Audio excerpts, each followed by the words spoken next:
अस्सलाम वालेकुम सजना ते बेलियां ते मित्रां ते भरावां मौला सलामत रखे और ऐसे तरह हसदा मुस्कुरांदा रखे जनाब।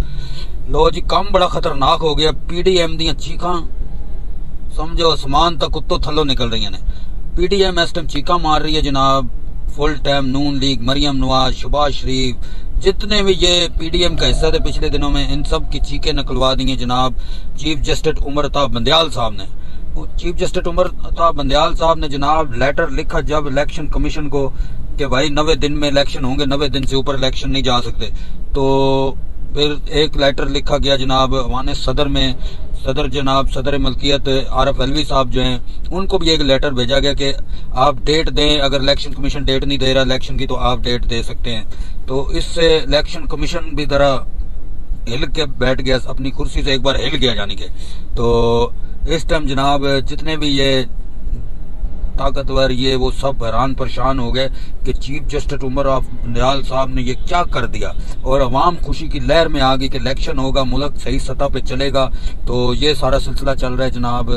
तो दूसरा खतरनाक काम जो है ना वो भी बड़ा खतरनाक काम हो चुका है। वो क्या खतरनाक काम है कि अवाम ने जो एहतजाज अब जो है ना बिजली के बिलों वाला या महंगाई एहतजाज जो शुरू हुए हैं शहर शहर गली गली मोहल्ले मोहल्ले, तो गांव देहात हर जगह पे ये वायरस फैल गया एहतजाज का, आप समझ लें। और ये रुकने वाला नहीं है, ये बिना लीडरों के वायरस फैला जनाब एहतजाज का, क्योंकि अवाम इतना बोझ बर्दाश्त नहीं कर सकती जितना इन हुकूमत ने, पिछली हुकूमत ने अवाम के ऊपर बोझ डाला है ना। अब आप निगरान हुकूमत को, अगर आप निगरान हुकूमत को बोला गया तो उसके जो कल वजीर खजाना थी जनाब, उसने कहा कि मुझे पता होता है इतने हालात खराब हैं तो मैं वजीर खजाना कभी भी ना लगती।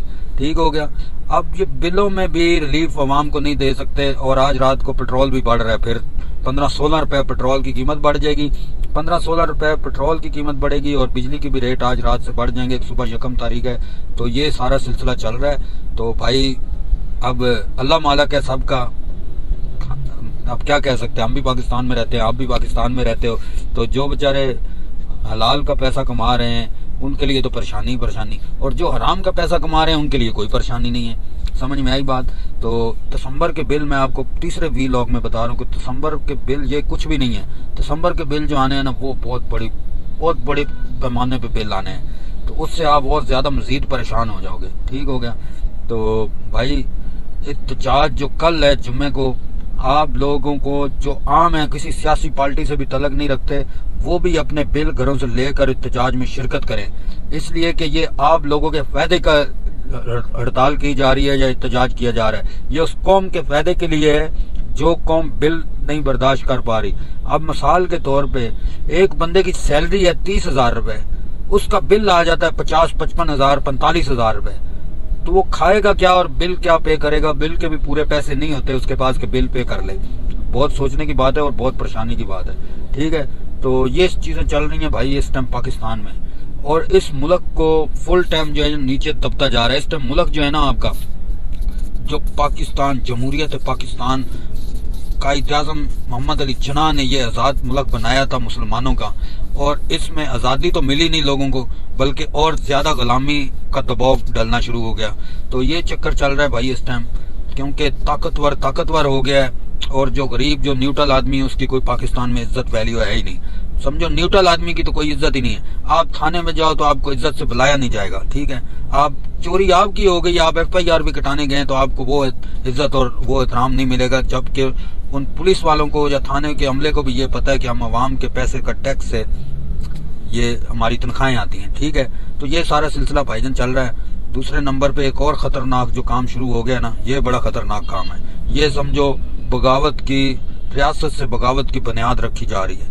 मैंने आपको 3-4 वीलॉग में बताता भी रहा हूँ कि ये जो काम सिविल नाफरमानी वाला शुरू हो गया ना, लोगों ने बिल जलाने शुरू कर दिए और के इलेक्ट्रिक के लोगों को मारा है। जो मीटर काटने जाते हैं या जो रीडिंग लिख रहे हैं उनके भी कुट लगा दिए लोगों ने।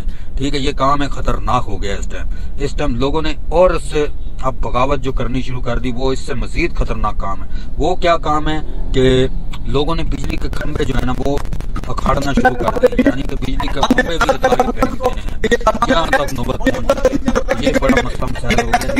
तो इसके लिए अब आप लोग ताकतवर जो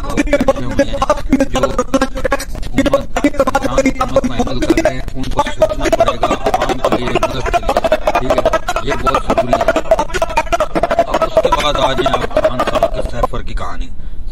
की कहानी, पहले तो ये लोग बोलते थे कि सैफर आए ही नहीं है। ये जितने भी मरियम नवाज भी, मुल्ला डीजल फजल रहमान भी, और जनाब राणा सनाउल्लाह, शहबाज शरीफ, ये सारे ने बयानियां बनाने की कोशिश की थी कि सैफर, कोई सैफर नहीं आया, इसने जलसे में खड़े होकर कागज लहराया था। समझ आई बात? बातें भूलने नहीं देंगे हम लोग, इंशाल्लाह इनकी भी बातें याद दिलाते रहेंगे। तो उसके बाद सीन क्या हुआ कि आज वो दिन आ गया कि इलेक्शन कमीशन, क्या नाम लेते हैं, तोशा खाना केस से खान साहब को फुल टाइम बेगुनाह और बाइज्जत बरी कर दिया गया। ना उनकी नैली रही, ना ही उनका मतलब है कोई इस तरह का केस है कि उन्होंने कोई चीज नजायज काम किया, या मतलब है उन्होंने टैक्स भर के घड़ी ली, घड़ी लेके बनी गाला के आसपास की सड़कें दी, वो ही पैसा उन्होंने उसी इलाके में लगा दिया। तो ये सारा सिलसिला चल रहा है जनाब। तो आप लोग जो है ना, अब आप खुद सोच लें कि इस टाइम जो जो खान साहब ने बातें की थी वो बिल्कुल ओके और सच पे है, ठीक है, वो सारी बातें सच्ची निकल रही हैं, ठीक हो गया।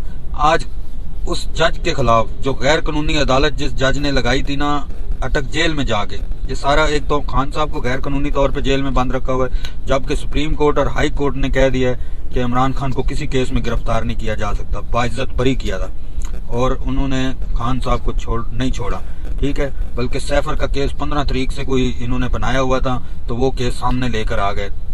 तो मतलब ये सब, अवाम को इतनी चरिया तो बैठी नहीं हुई। अवाम, सोशल मीडिया का जमाना है, अवाम तो मरे मुर्दों की खबर भी निकाल लेगी, गूगल के ऊपर, यूट्यूब पे, हर जगह पे पड़ी हुई हैं खबरें।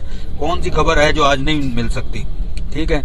तो वो भुट्टो का दौर गुजर गया, ज़िया-उल-हक का दौर गुजर गया, लियाकत अली खान का दौर गुजर गया, बेनज़ीर भुट्टो का दौर गुजर गया, और ये जो दौर आ गया ना, ये बहुत डेंजरस दौर है। और खान साहब के साथ सारी नौजवान नस्ल डट के खड़ी हो गई, क्योंकि उनको समझ आ गई कि हमारा मुल्क तरक्की क्यों नहीं कर पा रहा और कौन है इसके पीछे। ये सारा सीन जनाब चल रहा है। तो आप दुआ करें। तो मजे की बात यह है कि आज उस जज के खिलाफ जिसने अदालत लगाई जाके अटक जेल में, यानी कि खान साहब को अदालत में बुलाने के बजाय ये एक नया कानून निकला है, मुजरम को अदालत में पेश होने के बजाय जज खुद अपनी अदालत का पूरा निजाम लेकर अटक जेल में पहुंच गया मुजरम की बयान लेने और बयान हल्फी लेने, जो भी अदालती कार्रवाई होती है, ये एक नया कानून बन गया। तो ये सारा सिलसिला चल रहा है, सारे गैर कानूनी काम हो रहे हैं। आज जनाब बिल्कुल ये इमरान खान के वकील के एक छोटा सा क्लिप सुने, जो इमरान खान साहब ने कहा था, ये उन्होंने उस जज के ऊपर केस कर दिया। ये बहुत जबरदस्त वकील हैं जनाब, बहुत महंगे तरीन वकील हैं, ठीक है। तो दूसरे नंबर